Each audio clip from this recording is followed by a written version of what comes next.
It started with mud, chaos, and a sound I'll never forget. The earth under my backyard, bubbling like a boiling pot, water shooting up through the grass, and my phone blowing up with HOA warnings before I even had pants on. By noon that day, a police cruiser was parked in front of my house, and behind it stood Karen, the self-appointed queen of Sunrise Ridge, claiming I'd shut down the entire neighborhood's water system. I didn't know it yet, but that broken pipe wasn't the start of my problem. It was the start of Karen's downfall. That morning had been perfectly quiet, until it wasn't. I was standing barefoot in the kitchen, half awake, clutching a mug of coffee when I heard that wet, gurgling sound. It came from beneath the floor, deep and sickly, like the ground itself was drowning. When I stepped outside, the corner of my yard had turned into a bubbling swamp. The smell hit next: rust, dirt, and something old. I didn't need a plumber to know a water line had blown, so I did the sensible thing, called one, reported it, and took the day off work. My property sits at the far edge of the subdivision, just outside the HOA boundary, though that never stopped them from acting like they owned it. My grandfather built this place before HOA even existed, before the golf carts and the newsletters and the ridiculous rules about mailbox height. The land slopes downhill, meaning the water system that now feeds half the HOA actually runs through my soil. I knew that because I'd helped my father mark the line when I was a kid. That line, I thought, was mine. At 7:15 a.m., the nightmare in yoga pants appeared. Karen, blonde streaks, green smoothie, face full of judgment. She didn't say hello, just marched right up, pointing at the puddle like it was radioactive. "Are you aware," she snapped, "that everyone on Maple Crest Lane has no water this morning?" I blinked. "Good morning to you, too." Her eyes narrowed. "You're the only property doing any plumbing work." "I'm not doing any work," I said. "Pipe burst under my lawn. I already called for repairs." "That doesn't give you the right to tamper with shared utilities," she barked. I smiled, maybe too calmly. "Karen, there's nothing shared about it. You're standing on private property." She scoffed, muttering something about irresponsible residents before marching off, phone already in hand. Less than an hour later, Officer Reynolds knocked on my door. He looked tired, like he'd rather be anywhere else. "Morning, sir," he said. "We got a report about water interference?" "Of course you did," I muttered. "Come on, I'll show you." I led him to the backyard, mud, markers, and the old iron cap that marked the easement line, all proof the burst pipe sat squarely within my property. I even had my grandfather's deed framed in my office. The officer studied it, then whistled. "This line's older than the HOA itself." "Exactly," I said. "They've been using it for years without even realizing it's on private land." Karen was still outside, glaring, pacing, whispering into her phone like she was directing a SWAT raid. The officer thanked me and left. She didn't. By noon, HOA emails flooded in. Urgent, possible utility tampering, official warning, pending legal review. All from Karen's desk. One line made me laugh out loud. "This resident has exhibited malicious negligence." Malicious negligence. I didn't even know that was a phrase. Still, it stung. I'd spent years avoiding HOA nonsense, paying my bills, minding my land. And now they were acting like I was some sort of outlaw. But the funny thing about accusations, they make people curious. Within hours, neighbors started asking questions. "Wait, Does the HOA even own the pipes? Who installed them? Wasn't your grandfather here before the development? The more Karen shouted, the more people wondered. That's when the HOA president himself, Mark Lawson, showed up at my porch. Good man, usually diplomatic. He shook my hand, sighed, and said, "Marcus, this is getting messy.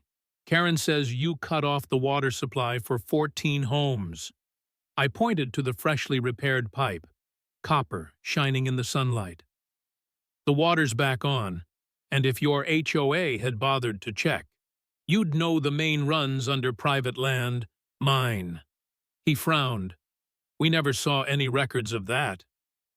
"Because you never asked. My grandfather refused to sign over the rights decades ago. The city only annexed up to the main road. Everything past that was ours." He rubbed the back of his neck, staring at the old deed I handed him. "So you're saying the HOA's been using your infrastructure illegally for 15 years? Yep. Without paying rent, without maintenance, without permission." He didn't have much to say after that, but Karen sure did. By evening, she sent another email to every homeowner titled "Community Under Siege by Irresponsible Resident." I didn't respond. I didn't need to. I just posted the truth on the HOA forum, scanned documents, survey maps, lease agreements, all public record. My post ended with one sentence. "The water lines under my land were never transferred to the HOA. Facts are attached. Verify with the county if you like." I expected silence. What I got was an uproar. People started replying, some angry, some shocked, most confused. "Wait, are we paying fees for something that's not ours?" Karen needs to explain. For once, the mob wasn't aimed at me, but not everyone turned right away. That night, as I sat on my porch with another cup of coffee, I started to doubt myself. What if I was being petty? What if all this fighting just hurt the neighborhood? Maybe I was the problem, the stubborn guy who refused to cooperate. I stared out at the soft ripples in the puddle, hearing my grandfather's voice in memory, "You don't start fights, son, but you finish them." That was enough. I wasn't crazy. I was right. 2 days later, another patrol car pulled up. New officer, Durham. This one sharper. Clipboard in hand. She inspected everything, from the pipe repairs to the property lines. When I handed her the same deed and surveys, she nodded slowly. "Everything checks out, but they're pushing hard. Off the record, you've got the stronger case." "They already started isolating me," I admitted. "Karen's turning this into a witch hunt." "She will," Durham said. "That's how they work. Don't give her room." By the end of the week, Karen had called a mandatory town hall. Flyers taped to every mailbox. Emergency meeting to protect our community. The agenda? Infrastructure ownership and the threat of rogue properties. Rogue properties. That was me. I went. Jeans, boots, folder in hand. The community center buzzed with whispers. Karen stood on stage like a senator, pointing at a map on a projector with a big red X over my land. "This," she declared, "is what happens when one man refuses to follow the spirit of cooperation." When she paused, I stood up. "May I speak?" Murmurs. She hesitated, then gestured stiffly. "Go ahead." I walked to the front, unfolded the yellowed deed, and held it high. "This house existed before your HOA. My family built the water line you're using. The lease expired 15 years ago, and no one renewed it. You've been freeloading off private property." Someone gasped. Another person clapped. Karen's smile cracked. "My property rights aren't a threat to this community," I said. "But your arrogance is." The room erupted. Whispers. Applause. even a few cheers. Karen's jaw locked tight as I stepped down. That night, I could almost feel her fury radiating through the quiet streets. Sure enough, 2 days later, I found a thick envelope in my mailbox. A cease and desist letter accusing me of slander and public defamation. I laughed so hard I spilled my coffee. My lawyer, Charlene, didn't. She read it, sighed, and said, "They're bluffing, Marcus. But they've made a mistake. Now you get to respond." She drafted a beautiful piece of legal poetry. "The HOA has no jurisdiction over Mr. Trent's property. Continued harassment will result in litigation." We sent it to the board, CC'd the city, and posted it publicly, just like they did to me, within hours. The forum exploded again. "So the HOA doesn't own the pipes? Karen lied? Where's our money going?" By the next morning, even the local newspaper picked it up. The headline read, "Homeowner proves HOA overstepped, water rights restored." That's when things changed. Neighbors who once avoided me started waving. Kids shouted, "Water guy!" as they biked by. And Karen, well, she didn't wave, but she watched. One night, I noticed something odd. No hot water. Again. I checked the valve outside and saw a paper tag taped to it. Routine maintenance, HOA only. My stomach sank. I set up a trail camera that same evening. 2 nights later, at exactly 3:12 a.m., there she was. Karen herself.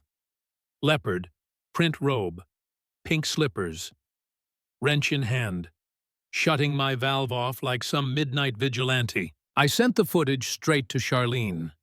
"That's trespassing," she said flatly. "I know. Let's end this." The next HOA meeting went virtual. Karen hiding behind a laptop camera, face flushed with rage.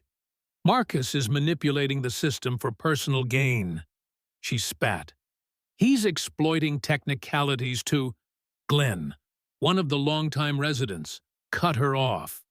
"You broke into his yard and shut off his water. Karen, that's not a technicality. That's criminal." The chat flooded with messages. "You did what? Unbelievable. She admitted it." I unmuted myself, calm as ever. I didn't sue. I didn't threaten. I just asked for respect. And when I didn't get it, I used the law, the same law that protects all of us. Then I clicked mute again. 2 days later, the board voted. Karen was removed, 70% in favor. Her reign was over. Glenn became the new president and, to his credit, he came to see me in person. "I just want peace," he said. "Then sign the lease." I replied. He did. The HOA now pays $900 a month for access to the pipeline they once claimed to own. No apology, no speeches, just quiet acknowledgement that they lost. A week later, Glenn knocked again, this time with a simple request: permission to use my lakefront for the community's fall festival. The irony wasn't lost on either of us. I smiled, wrote up a 1-page agreement, and set the price at $1, to be framed in the HOA office as a reminder. He laughed, shook my hand, and said, "Deal." The festival went beautifully. Kids ran through hay bales, parents sipped cider, music floated over the lake. No drama, no yelling, just life. I stayed back, watching it all from my porch. Karen didn't show. Word was she moved to Arizona, probably found another HOA to terrorize. I just hoped they read their property deeds first. And as I stood there, the sun sinking over the quiet lake, I realized the lesson that took me months of fighting to learn. When you let entitled people write the rules, they'll always write them in pencil until you show up with ink.